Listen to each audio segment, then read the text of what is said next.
Saya Tahir bin Mat Yusof, seorang pesara kerajaan. I hope saya tengok projek yang termurah bagi saya lah, sesuai dengan saya punya bajet. Saya bersyukur, alhamdulillah lah, Umar siap mengikut spek yang betul, mengikut masa yang tepat.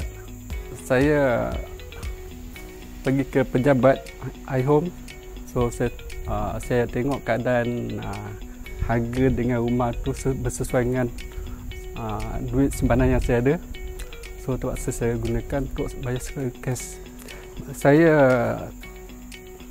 usulkan pada mereka yang berhajat dan ingin nak buat rumah macam ni, saya usulkan iHome ada sesuai, sebab tenaga pekerja dia kebanyakannya orang Bumi Putra, orang Melayu, dan saya menyokong penuh lah keadaan hasil kerja dia yang begitu teliti.